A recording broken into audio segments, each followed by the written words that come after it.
મારું નામ આસિફ આદમ સુમરા, રહેવાસી સલાયા। સમસ્યામાં એવું છે કે એક બાજુ વરસાદ પડતા અનેક એવા સમસ્યા જે દબાણો હટાવવાનો ઝુંબેશ ચાલુ છે અને મોટા કહીએ કે આપણે પૈસાવાળા જે ખુલ્લે આમ દબાણ કરતા હોય છે એના માટે આજે મામલતદાર સાહેબને જાણ કરી છે કે આ વસ્તુ માંડવીના મસ્કા ગામે સીલીપ હોટલના માલિક દ્વારા કે જે વસ્તુ જે માલિકીની જે પ્રોપર્ટી છે ત્યાં દબાણ થઈ રહ્યો છે, ખુલ્લે આમ રેતી ચોરી થઈ રહી છે। ત્યાં હું સ્તર ઉપર કાલની તારીખમાં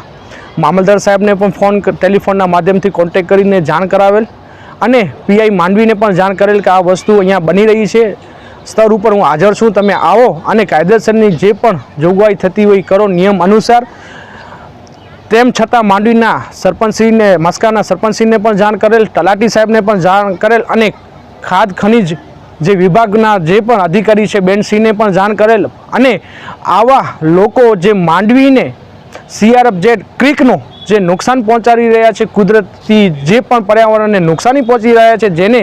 જે નિયમ અધિનિયમ મુજબ કલમ જે લાગુ પડતી હોય એના ઉપર કાયદેસરની કાર્યવાહી કરવામાં આવે અને કુદરતી વેણ ઉપર આવા દબાણો જે થઈ રહ્યા છે જેથી કરીને માંડવી આખા શહેર વિસ્તારોમાં જે પાણી ભરાયા હતા એનું કારણ મોટો રીઝન પણ છે અને આવા લોકોને જે પણ અધિકારીઓ એક્શન લેતા નથી ને શું કામ નથી લેતા, એટલે માંડવીના પ્રજાને આપના માધ્યમથી હું એ જ કહેવા માગું છું કે નાના પાન ચાયવાળા લારીવાળાને તમે દબાણ કરીને હટાવતા હો, 200 રૂપિયા 300 રૂપિયા રોજ કમાવીને ખાતા હોય, પોતાનું જીવન પોતાનું ઘર ચલાવતા હોય, એક બાજુ આવા જે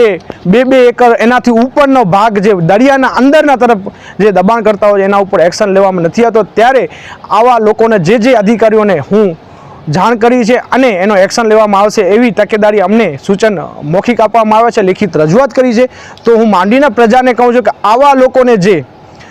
કોઈ પણ તમે પણ અવાજ નહીં ઉઠાવો, માંડવી શહેર આપણા માંડવી શહેરની પહેલાં હું કહીશ કે જાગૃત લેવો પડશે અને આવી રીતે જે રેતી ચોરી થતી હોય, ખનીજ ચોરી થતી હોય એ કદી પણ સહન કરવામાં નહીં આવે, એ મોટો પ્રશ્ન છે।